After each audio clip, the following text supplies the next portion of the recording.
Hi hello viewers, welcome back to our channel. This is Naresh Sharma signing with poll and facts. Friends, ఇప్పుడు దేశంలో ఎక్కడ చూసినా ఒకటే వాడి వేడి చర్చ. అదే మన ఇక్కడ జరుగుతున్న ఎలక్షన్స్. ఆ ఎలక్షన్స్ వచ్చేసి ఇప్పుడు తమిళనాడు, వెస్ట్ బెంగాల్లో వచ్చే మేజర్ స్టేకింగ్ అక్కడే జరుగుతున్నాయి. ఎందుకంటే ఈ రెండు స్టేట్స్ లో, వెస్ట్ బెంగాల్లో చాలా ఇష్యూస్ ఉన్నాయి కనుక అక్కడ సెంట్రల్ గవర్నమెంట్ ఫోర్స్ దించేసి అక్కడ టీఎంసీ గుండాలు ఏ విధంగా బిహేవ్ చేస్తున్నారు, వాళ్ళని ఎట్లా కంట్రోల్ చేస్తున్నారు, ఇవన్నీ జరుగుతున్నాయి కదా. ఇందులో మూడు పార్టీలు మాత్రం టగ్ ఆఫ్ వార్ గా నడుస్తున్నాయి. ఆ మూడు పార్టీలలో వచ్చేసి ఫస్ట్ మమతా బెనర్జీ పార్టీ టీఎంసీది, అండ్ సెకండ్ వచ్చేసి బీజేపీ, థర్డ్ వన్ వచ్చేసి కాంగ్రెస్. ఆ ప్రతిపక్ష లీడర్ ఎవరైతే రాహుల్ గాంధీ ఉన్నారో ఈ ఎలక్షన్ లో స్కిప్ చేశాడు. ఎందుకంటే ఇంత క్రిటికల్ టైంలో ఇండి కూటమి సభ్యులకు సంబంధించిన అధికార పార్టీ ఏరియాలలో ఎలక్షన్ జరుగుతూ ఉంటే ఈ మనిషి ఎక్కడ పోయాడు తెలుసా? ఇక్కడికి వచ్చాడు.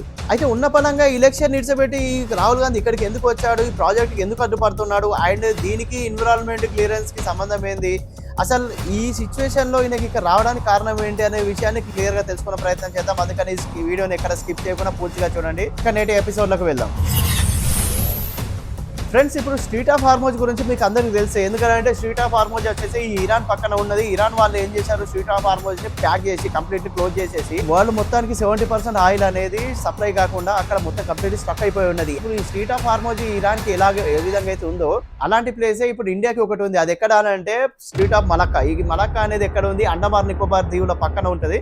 ఇప్పుడు అక్కడ ఆ ఏరియా నుంచి ఏంటంటే ఆల్మోస్ట్ ఈ Japan, China and South Korea అంచిన ఏవైతే పెద్ద పెద్ద షిప్పులు ఉన్నాయో ఆ షిప్పులకి ఏదైతే ఎక్స్పోర్ట్ మెటీరియల్స్ ఉంటాయి, అప్పుడు ఏంటంటే చైనా నుంచి ఈ కంట్రీస్ రావడం కానీ మళ్ళీ ఈ కంట్రీస్ నుంచి చైనాకి వెళ్ళడం, ఇలాంటి చాలా బిజినెస్లు అనేది ఈ మలక్కా స్ట్రీట్ నుంచి జరుగుతాయి. ఓకే, అందుకే ఇండియా ఏం చేస్తుందంటే అక్కడ 95,000 crores ఖర్చు పెట్టి ఒక ప్రాజెక్ట్ కడుతుంది. దాని పేరే ద గ్రేట్ నికోబార్ ప్రాజెక్ట్. దీనికి ఎందుకంటే ఇంపార్టెన్స్ ఇస్తున్నారంటే ఇప్పుడు చైనా ఆల్రెడీ మన చుట్టుపక్కల దేశాలన్నిటికీ వాళ్ళ పోర్ట్స్ కట్టుకున్నది. ఎందుకంటే వాళ్ళు ఏ పోర్ట్స్ నుండి అయినా మన మీద దాడి చేసే అవకాశం ఉంది. వీళ్ళు ఏంటంటే బిజినెస్ పర్పస్ కట్టామని చూపించారు, కానీ అది బిజినెస్ పర్పస్ కంటే మన మీద దాడి చేసి మనల్ని గ్రిప్లో తీసుకోవడానికి మెయిన్ ఎజెండా వాళ్ళది.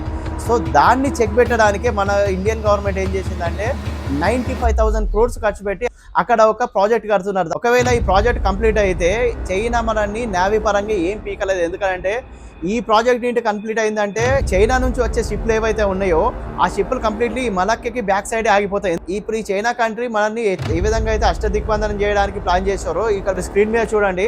ఇది కంప్లీట్లీ వాళ్ళు నిర్మించిన పోర్ట్స్. ఇవి మన చుట్టుపక్కల ఉన్న ఈ అన్ని కంట్రీస్ దగ్గర వాళ్ళు ఇలాంటి పోర్ట్స్ నిర్మించారు. వాళ్ళు ఏం చేశారంటే ఏ సమయం నుంచి ఎక్కడి నుంచి అయినా వాళ్ళు అటాక్ చేయొచ్చు మన మీద. ఇది వాళ్ళు బిజినెస్ పర్పస్ ఇక్కడ బిల్డ్ చేశామని చూపిస్తున్నారు. కాకపోతే ఇవి మనల్ని అటాక్ చేయడానికి ఎక్కువ యూజ్ చేసే అవకాశం ఉంది. ఎందుకంటే ఇవన్నీ మనకు దగ్గరలో ఉన్న కంట్రీస్. ఇవి ఒకవేళ మనల్ని అటాక్ చేయాలంటే సౌత్ నుంచి అటాక్ చేయాలి. సౌత్ నుంచి అటాక్ చేస్తే మాత్రం కంప్లీట్లీ హిందూ మహాసాగరం ఉందో అక్కడ నుంచి అటాక్ చేయడానికి ఆప్షన్ ఉంది. సో అందుకే వీళ్ళ షిప్లు అనేది ఈ ఏరియాలోకి రాకుండా వీళ్ళు ఇక్కడనే మలక్కా కాడ ఈ ప్రాజెక్ట్ కడుతున్నారు. ఇప్పుడు 95,000 crores తోని. ఒకవేళ ఈ ప్రాజెక్ట్ సక్సెస్ అయిందంటే మాత్రం చైనా కంప్లీట్లీ నావీ పరంగా ఏం పీకలేదు. ఒకవేళ ఉంటే ఎయిర్ ఫోర్స్ పరంగా చూసుకోవాలి. ఎందుకంటే ఈ మలక్కా స్ట్రీట్ లో ఇప్పుడు ఏదైతే ఈ ప్రాజెక్ట్ కడుతున్నారో దాని పక్కనే మన కంట్రీకి సంబంధించిన నావీ ప్రాజెక్ట్ కూడా అక్కడే ఉంది. ఇప్పుడు సో అక్కడ నుంచి ఎవరైనా మన ఈ హిందూ మహాసముద్రంలోకి రావాలంటే అక్కడ ఉన్న మన నావీని దాటి రావాలి. సో కంప్లీట్లీ చైనాకి చెక్ పెట్టడానికే ఈ ప్రాజెక్ట్ కడుతున్నారు. సో ఆ ప్రాజెక్ట్ పరంగా చూస్తే మాత్రం డెఫినెట్లీ మన ఇండియా 100% సేఫ్లో ఉంటుంది. ఆ సేఫ్లో ఉండద్దు అంటే మాత్రం ఆ ప్రాజెక్టు చైనాకి అడ్డంకుగా ఉంది కనుక ఆ ప్రాజెక్ట్ని ఆపగలిగిందంటే చైనా ఫ్రీ అయిపోతుంది. చైనా ఎప్పుడైనా మన మీద అటాక్ చేయొచ్చు. సో అలా అటాక్ చేయాలి అనుకుంటే మాత్రం ఈ ప్రాజెక్ట్ ఉండదు. ఆ ప్రాజెక్ట్ ఉండద్దు అనుకుంటే చైనా వాళ్ళు అబ్జెక్షన్ చేయడానికి ఆప్షన్ లేదు. ఎందుకంటే చైనా వాళ్ళ కంట్రీ కాదు కనుక చైనా వాళ్ళ దగ్గర నుంచి ఆప్షన్ లేకుండా పోయింది. ఎవరు చేయాలి? ఇండియా నుంచి చేయాలి. ఇండియా నుంచి ఎవరు చేస్తారు? మనోడు చేస్తారు. ఆ ప్రాజెక్టే ఇప్పుడు మన దేశానికి శ్రీరామ రక్షగా నిలబోతుంది. అలాంటి ప్రాజెక్టుని ఈ పెద్ద మనిషి ఇప్పుడు వచ్చేసి ఏంటంటే అక్కడ చెట్లు నాశనం చేస్తున్నారని చెప్పి ఈ ఎలక్షన్ ని మొత్తం పక్కన పెట్టేసి అక్కడ చెట్ల మధ్యలో పోయి నిలబడ్డారు. ఇక్కడ చూడండి ఆయన. సో ఈ మనిషి ఏమంటున్నాడనంటే ఇక్కడ ఉన్న గిరిజనులకు ఈ ప్రాజెక్టు వల్ల ఇబ్బంది పడతారు, వాళ్ళకున్న చెట్లు ఏవైతే ఉన్నాయో వాటిని నాశనం చేస్తున్నారు. సో ఈ ప్రాజెక్ట్ ఆపేసేయాలి. ఈ ప్రాజెక్ట్ అనేది ఇంప్లిమెంట్ కావద్దు. ఈ ప్రాజెక్ట్ చేయడం వల్ల మలక్కా స్ట్రీట్ కి చాలా దెబ్బ పడుతుంది.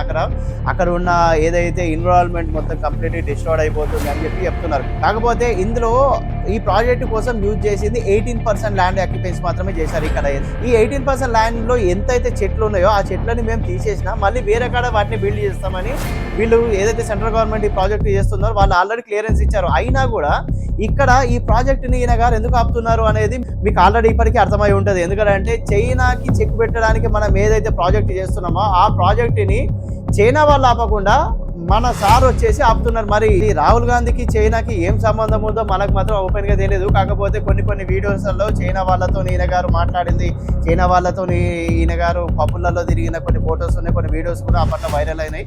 వాటిలలో ఎంతవరకు నిజం ఉందో, మరి ఈయన గారు ఉన్న పలంగా ఇంత వాడి వేడి ఎలక్షన్ ని వదిలేసి ఈ చెట్ల దగ్గరికి వచ్చి ఈయన గారు ఎందుకంత పర్యావరణవేత్తగా ఈయన ఆ విధంగా ప్రొటెస్ట్ చేస్తున్నాడో అర్థం కావట్లేదు. ఎందుకంటే ఇక్కడ వెస్ట్ బెంగాల్లో ఆల్రెడీ ఒక కాంగ్రెస్ లీడర్ని అక్కడ మర్డర్ చేశారు వాళ్ళు. అయినా కాంగ్రెస్ లీడర్ని పక్కన పెట్టేసి అక్కడ ఆ మర్డర్ని పక్కన పెట్టేసిండు. బీజేపీ పాలిత ప్రాంతాలల్లో చీమ చిటుక్కుమన్న ఈయన గారు వచ్చేసి అక్కడ ధర్నాలు చేస్తాడు. అటువంటిది వెస్ట్ బెంగాల్లో ఒక కార్యకర్త, వాళ్ళ కాంగ్రెస్ కార్యకర్త మర్డర్ చేయబడ్డాడు. అతన్ని వదిలేసి ఈయన గారు ఏం చేసిందంటే చెట్ల మొగద నిలబడ్డాడు. ఇప్పుడు ఈ చైనాకి ఇబ్బంది కలిగే ఈ ప్రాజెక్టుని ఎందుకు ఆపాలనుకుంటున్నారు అనేది ఇప్పటి వరకు ఎవరికి అర్థం కావట్లేదు. ఎస్పెషల్లీ అక్కడ ఉన్న ట్రైబల్స్ మనోభావాలు దెబ్బతింటున్నాయి, వాళ్ళ కోసం ఈయన ఫైట్ చేస్తున్నాడు అనుకుంటే 2005 అయిన గారు చేసిన పని ఏంటి, రామసేతుని నిర్దాక్షిణ్యంగా కూలగొట్టి అక్కడ నుంచి కెనాల్ తీసి అక్కడ ఉన్న పెద్ద షిప్పులన్నీ శ్రీలంక చుట్టూ తిరిగి పోవాల్సి వస్తుందని చెప్పి 100 కోట్ల హిందువుల మనోభావాలు సంకనాగిపోయినా పర్లేదని చెప్పి రామసేతుని కూలగొట్టడానికి రెడీ అయింది. ఇక్కడ 100 కోట్ల హిందువుల మనోభావాలకు ప్రియారిటీ ఇవ్వట్లేదు. కానీ ఈయన గారు వచ్చి ఇప్పుడు ఈ మలక స్ట్రీట్ లో వచ్చేసి ఓన్లీ 18% ల్యాండ్ ఆక్యుపెన్సీ చేసి దాంట్లో 18% ఉన్న ఆ చెట్లని తీసేసి అక్కడ ఒక ప్రాజెక్టు కడతామని అంటే మాత్రం ప్రొటెస్ట్ చేస్తున్నాడు. ఇప్పుడు ఈయన గారిని ఏమనాలి మనం? ఇప్పుడు దేశంలో ఉన్న 100 కోట్ల మంది మనోభావాలకు ఇక్కడ ప్రియారిటీ లేదు. కానీ ఇక్కడ ఈ మలక స్టేట్ లో ఉన్న ఈ ట్రైబల్స్ మాత్రం ఈయన గారు మరి సపోర్ట్ ఇస్తున్నాడా, ఆ పేరు చెప్పి చైనాకి సపోర్ట్ ఇస్తున్నాడా అనేది ఇప్పుడు మీరు ఆత్మపరిశీలన చేసుకోవాలి. ఎందుకంటే ఇప్పుడు 100 కోట్ల మంది మనోభావాలను పక్కన పెట్టి 2005లో దాన్ని మనం ఎంత ప్రొటెక్షన్ చేసినా కూడా దాన్ని ఆపకుండా ఆల్మోస్ట్ కూలగొట్టే పొజిషన్కి వచ్చినాక మనం సుప్రీంకోర్టుకి కేసులు అయితే సుప్రీంకోర్టు 2007లో దాన్ని స్టే విధించింది.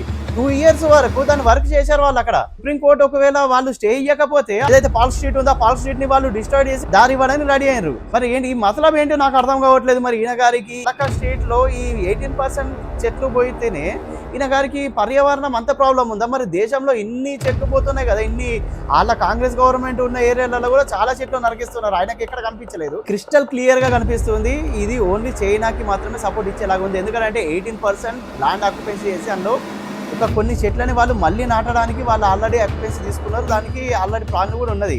అవన్నీ వదిలేసి ఇప్పుడు వచ్చి ఆ ఎలక్షన్లను పక్కన పెట్టి వాళ్ళ కార్యకర్తలు మర్డర్ అవుతున్నా కూడా ఈయన గారు వచ్చేసి ఇక్కడ ప్రొటెస్ట్ చేయడం ఏంటో అది అర్థం కావట్లేదు. ఒక రాబోయే కాలంలో ఇంకా దీని మీద ఏమేమి జరగబోతుంది, ఈయన ఏ విధంగా ప్రొటెస్ట్ చేస్తారు, ఈయనకు సపోర్ట్ ఇచ్చే క్యాండిడేట్ ఎవరైతే ఉన్నారో ఇక్కడ ఇన్ఫ్లుయెన్సర్స్ వాళ్ళు ఇక డిఫరెంట్ కాన్సెప్ట్లతో వస్తారు. ఆ కాన్సెప్ట్ అనేది ఏ విధంగా ఉంటుంది అంటే ఈయన ట్రైబల్స్ కి ఈయననే దేవుడు అన్నట్టు చూపిస్తూ ఉంటారు. ఓకే, సో అది ఎంతవరకు ఉంటుంది ఏముంటుంది అనేది మేము నెక్స్ట్ వీడియోలో చూద్దాం. నా దగ్గర ఉన్న సమాచారం మేరకు మీకు ఈ అప్డేట్ ఇచ్చాను. అండ్ దీని మీద మరొక వీడియో చేస్తాను. నేను అప్డేటెడ్ గా ఏదైతే న్యూస్ వస్తుందో దాని మీద నేను ఇంకొక వీడియో చేసి మీ ముందుకు వస్తాను. అప్పటి వరకు keep watching our channel. I am signing off in this video right now. జై హింద్, జై భారత్.